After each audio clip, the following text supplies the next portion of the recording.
Welcome to Empire Building, the podcast where we talk about building big businesses and even bigger lives. I'm your co-host, Wendy Papazan. I'm Sarah Reynolds. And I'm Seychelle Van Poel.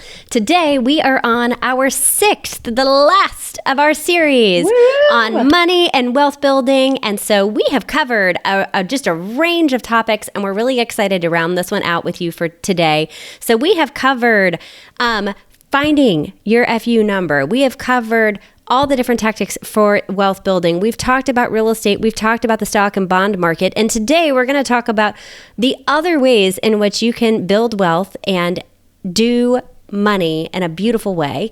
And we're going to talk about the different ways you can do that. So we're going to get creative and more out of the box with our ideas for you today on other ways that are less conventional that you can also build your wealth and grow your income. So without further ado, let's dive in because each of us are doing different ones of these. And so we're going to let us all dive in today. And if you're finding the series interesting, join us for our masterclass series called Her Rich Life. And we have a special code for you, which is EBP for Empire Building Podcast, where you can save a bunch of money and get access to both the Her Rich Life Masterclass or also add the bundle with the Net Worth Club as well to help you grow your net worth. And you can find that at herbestlife.com. So without further ado, let's jump on in. What are some of the other ways you guys are building wealth? Well, we've been doing a little angel investing, and I know it sounds so sexy. I think Jay just likes the sound of it. It does sound really sexy. It's my favorite because I'm an all angel of us have investor. A little hero syndrome in us. I know. And that's basically what that is you're just providing financial backing for a startup. And you're doing that in exchange for some kind of equity in the company. So I think we've done a couple things. One, we've done hard money loans to some startups, which is different than angel investing because the hard money loans, you're basically loaning them the money and then they pay you back the money with interest. But angel investing is you get a little bit of equity in the company. And so I know I think we probably have done this 4 or 5 times. And it's usually a longer term play. You're not going to get a return right away on your money. And it's pretty risky. So the chances of you getting no return are pretty great. I don't know what the fail rate is for startups, but I'm sure it's probably something like real estate. It's probably like 80 to 90% of them fail within the first 5 years or something like that. But it's really for money that it's kind of like, I look at it like gambling, right? You need to feel pretty comfortable losing that money. This is not your retirement money, right? This is extra. So. And I look at it as if you have someone or the leader that you would believe in them or the business that you can see that potentially taking off. That's something that you might want to look at being an angel investor. But yeah, as Wendy said, it's not any form of guarantee in terms of a return, and many businesses don't succeed. But it also is the ones that do, it ends up being pretty fulfilling, having a role in that. And it also helps build your wealth at the same time. So. Well, and sometimes with angel investing, they're also looking for some of your expertise, right? So you might be an angel investor and they're saying they're reaching out, hey, can you help me with this? Like explain this to me, or I know you have expertise in that. So that's oftentimes it kind of goes with that. I loved reading in the Lifestyle Investor. I loved the 3 different things they look for. They either look for capital, they look for experience and expertise, or influence. And I thought that was really great when you're looking at what you could bring to the table for an angel investment. Those 3 things are kind of how you can break down what type of money, equity, or opportunity you're bringing to the table for them. We've had a couple of angel investments go really well. We've also had a couple go really sideways. And both have been with really close friends. And so just make sure you're really mindful that how do you feel about the relationship that you're investing in that you really care about right now? If it goes way sideways, maybe they're not a great CEO, or maybe the investment was it was a bad idea for a company or poorly run. How are you going to feel about that? And if you feel like that's going to sacrifice the relationship in that investment, if you do it, just do yourself a favor and don't do it. Like, just pay attention to that, because I've had it impact a couple of relationships where all of a sudden you see a different side of someone than you thought you knew. If I could go back, I would have just kept the friendship and not done the investment. So just be mindful of if it's going to change the way you feel about somebody, maybe just don't do that investment and focus on ones that are business sense instead of emotionally tied ones. So that's a lesson on my end to pay it forward. Another way that you can invest is in collectibles. And so art, antiques, precious metals are all types of collectibles that you can invest in. One of my team members actually has done very well with art. I had a very fascinating conversation with him the other day around it, and I hadn't ever even looked at something like that. But there are people that are investing in collectibles, and so that's another investment that you can make as well.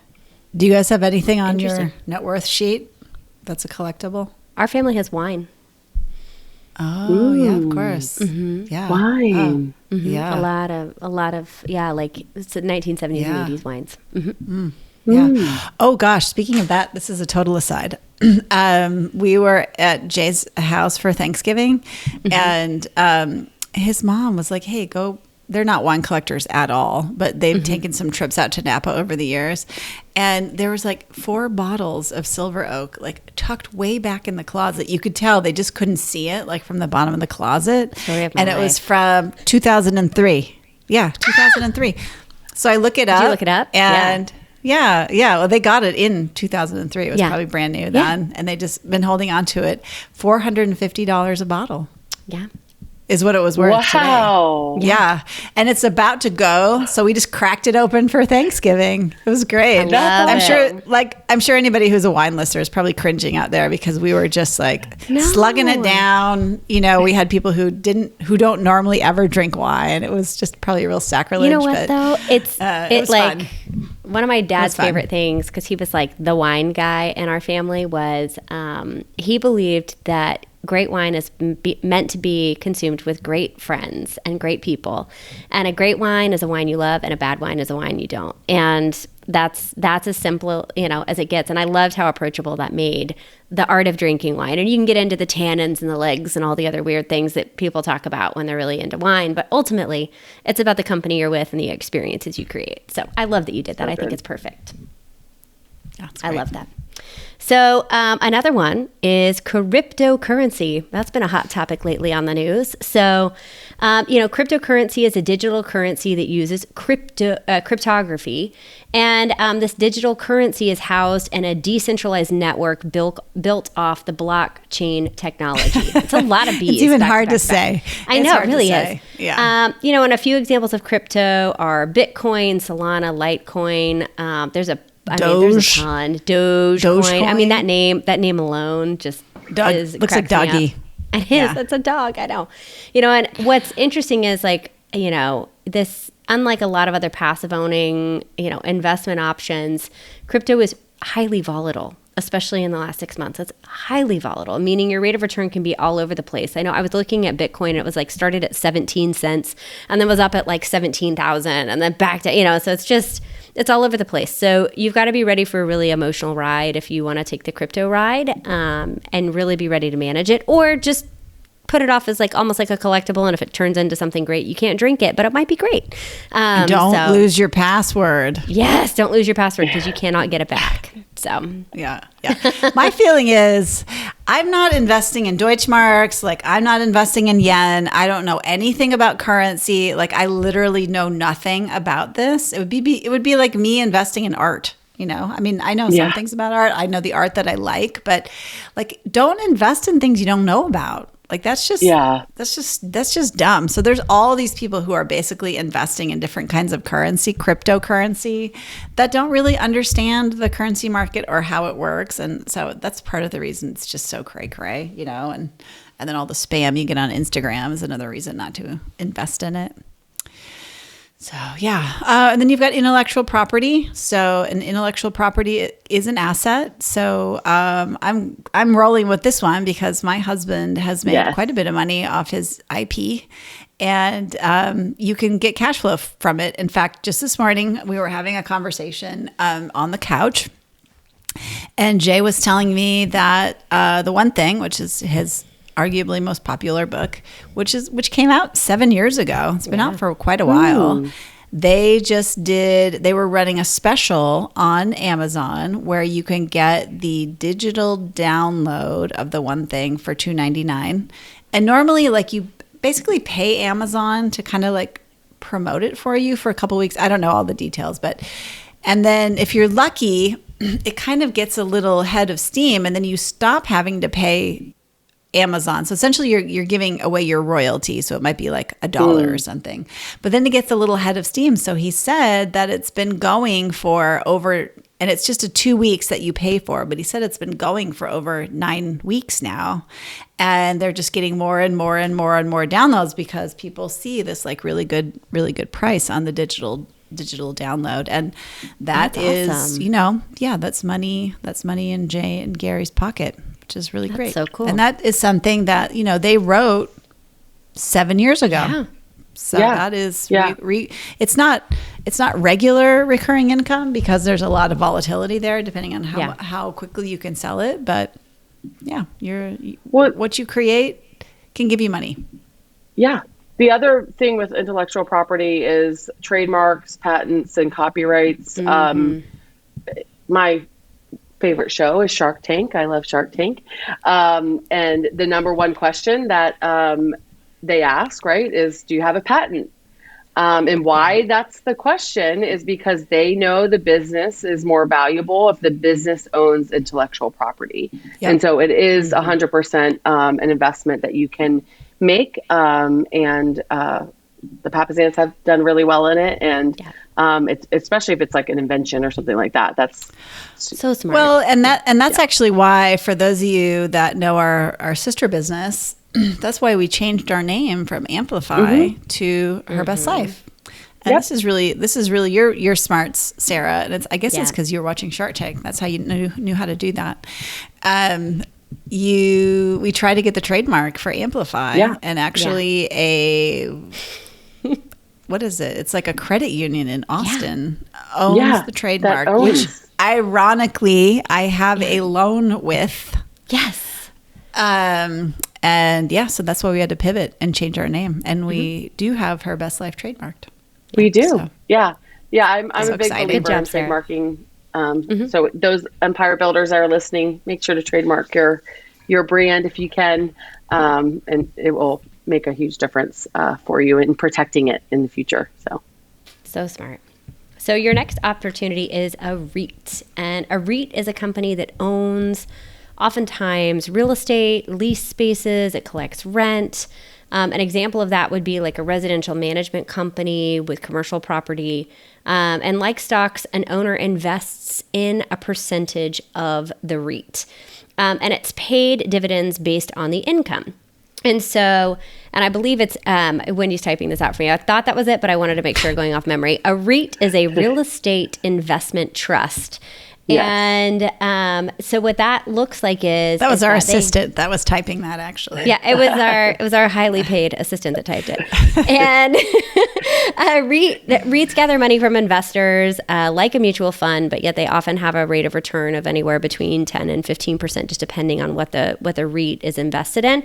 And like this is actually something we're meeting with an investor here locally up in Dallas that has done a couple of REITs very successfully. We're having a chat with him next week to talk through a couple of different opportunities that they have. But just really look at like your return, look at when your principal is going to be returned, what's the track record of the management group, because there's usually general partners and limited partners. And so the general partners are usually the ones that are managing and getting paid a little bit more, and the limited partners are putting in money. So don't invest with somebody, well, I'm not going to give you advice on what to do and not do, but pay attention to their track record and like, have they done this before? What are the projects? Can you see, look, feel, smell them, like see what other people who've invested with them have said? Because just like any other investment, there are humans that are involved in that. And so you want to know who it is that's putting that together. Yeah, I think of a REIT like a mutual fund, right? Yeah, so that's exactly right. It's a little bit less risky. And instead of a bundle of stocks, it's a bundle of real estate stuff. So that's just kind of a way to think about it. And then we've got lending, active lending, which is hard money loan. I think I mentioned this earlier. This is different than angel investing. A hard money loan is really when you've got the cash, and this is kind of, I don't know. I feel like this is when you've made it. Like our friend Tiffany is a hard money lender. Yeah, she's just awesome. like, she's so sharp, little shark that she is. And she also has mitigated her risk along the way. Like she's not, she's fairly risk averse. She's so savvy. Yeah. Yeah. So savvy, for someone so young. And, so active lending. So hard money loan is somebody's coming to you and saying like, hey, I can't get a loan with the bank. Will you loan me the money? And there's a lot of reasons a bank wouldn't loan you money. It could be that it's too small of an amount. Yeah. Right? Or you just don't want to go through the hassle of getting a small business loan or something like that. So great example of this is about, I don't know, it's probably 8 or 9 years ago. We had a friend of ours. He's the number one Cutco salesman in Texas.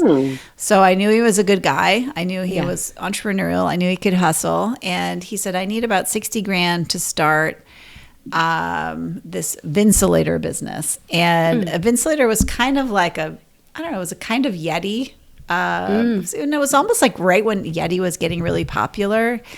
And they were going to be branded for realtors. And so we negotiated the terms. We got a good interest rate. We knew it was only going to be, I think it was like a 9-month turnaround. And then we got a discount on the Vinsulators. So for a long time, we gave the Vinsulators away as closing gifts. And so it was like kind of a win-win. And that is awesome. It's like Seychelles said, we were investing in a person, and the hard money loan was actually collateralized with his house. So we put a lien on his house. Typically, hard money lending is collateralized with a piece of real estate. So it's very safe. It's usually very, very safe, because if he was defaulted on that, as soon as he sold his house, I would have gotten my $60,000 back. So, yeah. Yeah, which is you can also do, so instead of hard money, you can also do owner financing. So if you own a property and you want to finance it for the purchaser, you can do that and make money off interest from being the lender versus borrowing money, being the lender. So it's a great way of building wealth. You also could start a podcast. I mean, so another. So, and if you have any sponsors you want to recommend, it is an investment. Love to know. No, we have loved this wealth building series. I know that I made a little bit of a joke because we don't actually make income off of doing the podcast. We do this because we love helping our listeners build not just a big business, but an even bigger life. And so much of that is about turning your business into making sure that you're investing and building wealth through that, which is why this wealth series was so powerful. For many, many years, I built a big business, but then was not investing and building my wealth through that business. And I've loved learning from this series from you guys. And we hope you've enjoyed it as well. Wendy, did you have something to add to that? Well, I just had a thought, maybe one of our listeners out there is an expert in monetizing podcasts, and they might be looking for a side hustle. And when I say side hustle, that means you get to hang out with us and we're not going to pay you until you make money for us.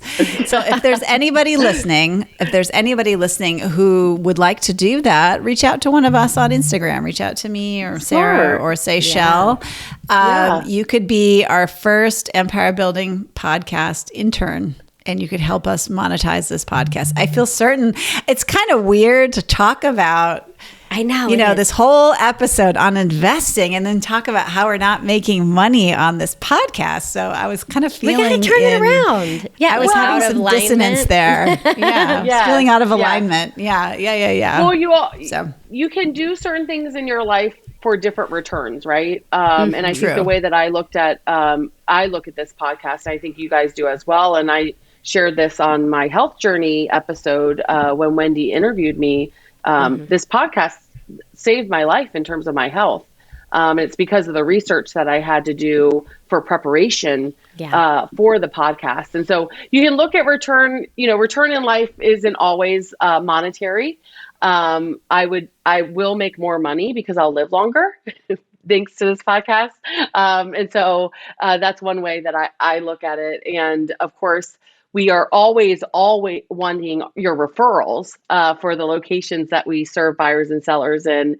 And all of us are open to talking to talent as well that listen, that are looking to join an organization. So we have other benefits of it, and that's why we do it. And the big part is, like I said, it's a big part of our heart is giving back to other business owners and helping you guys. And we really hope that this wealth series helped you. If you got something out of it, please leave a 5-star review. Please share it with a friend.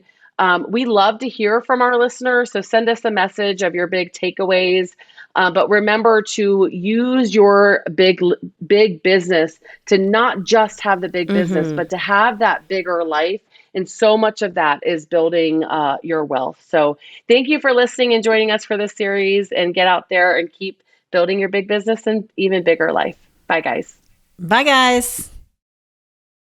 Just a reminder, you guys, as we are running through this awesome wealth building and money series with you, we just want to give you a quick blanket reminder, because our friends at Keller Williams and the legal team would thank us for it, that we are not financial advisors, CPA, tax advisors, or anyone that is tied to your individual finances. So if you are wanting more information about this, these are tips, ideas, tactics, and ways in which you can build wealth, but always find a seasoned professional that is a seasoned professional in this specific field that you're needing help with to assist you in your finance, tax, or wealth building journey.